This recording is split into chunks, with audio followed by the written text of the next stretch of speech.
Today, we are diving into a piece of medical tech that honestly sounds like it was pulled right out of a sci-fi movie. We're talking about vagus nerve stimulation. But let's start with a question.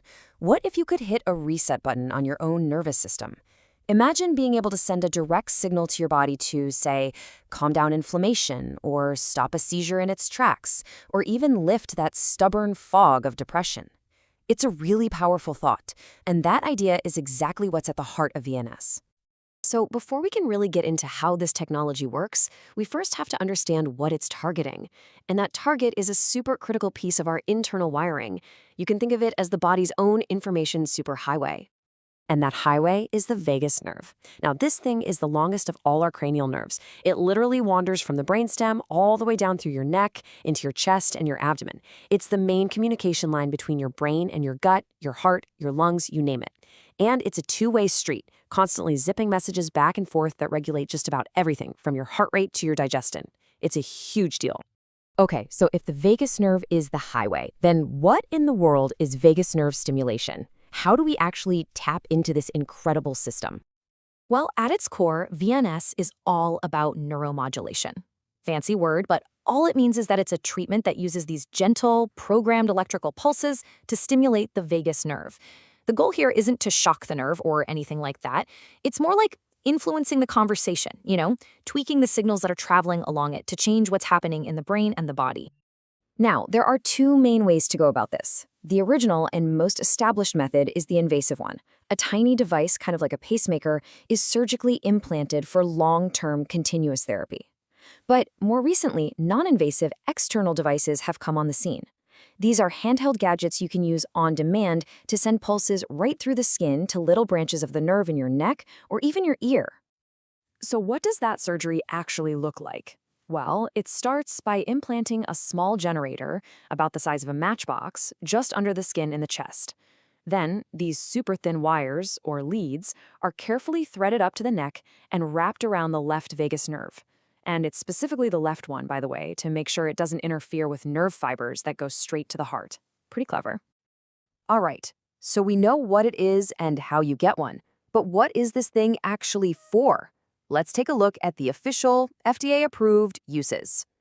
So VNS isn't usually the first thing doctors try. Think of it more as a powerful tool for conditions that have been really, really tough to manage otherwise.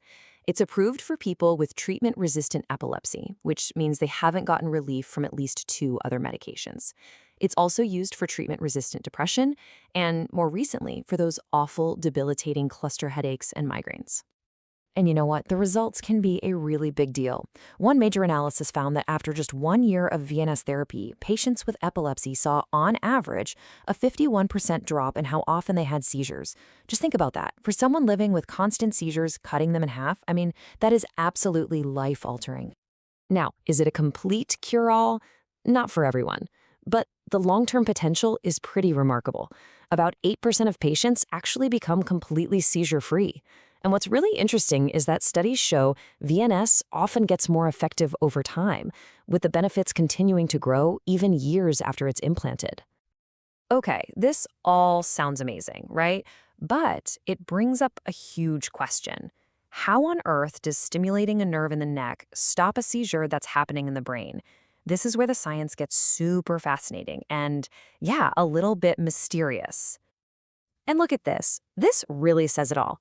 Even though we've been using VNS for decades and we know for a fact that it works, researchers are still putting the puzzle pieces together to figure out exactly why. We've got a bunch of really strong theories, but no single definitive answer just yet. So the thinking right now is that VNS probably works its magic through a bunch of different pathways at once. For epilepsy, a huge one is something called cortical desynchronization, which is a fancy way of saying it helps break up that electrical storm in the brain that causes a seizure. But that's not all. It also has a really powerful anti-inflammatory effect. It changes the levels of key brain chemicals like serotonin, and it directly messes with that gut-brain highway we talked about. It's doing a lot. But, of course, no medical treatment is perfect. It can't all be good news, right? So let's talk about the common side effects of VNS. The most common side effects are directly tied to the stimulation itself. Because that vagus nerve runs right past your vocal cords, about 28% of patients get some hoarseness or a change in their voice, especially when the device is firing. A little tingling sensation is also pretty common. The good news, though, is that this stuff is usually manageable by just tweaking the device's settings, and it tends to get a lot better over time. So, where is all this amazing technology headed? I mean, given how much the vagus nerve influences, the potential for what's next is just incredibly exciting. Researchers are looking at VNS for a huge range of other conditions. Because it's so good at fighting inflammation, they're testing it for autoimmune disorders like rheumatoid arthritis and IBS.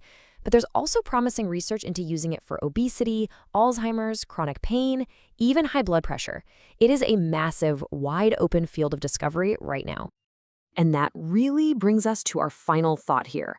As we learn more and more about our body's own internal wiring, maybe future treatments will be less about chemistry and more about electricity. Are we stepping into a whole new era of bioelectronic medicine where hacking our own nervous system becomes a standard way to treat disease? It's a profound question for sure, and VNS is giving us the very first glimpse of what that answer might be.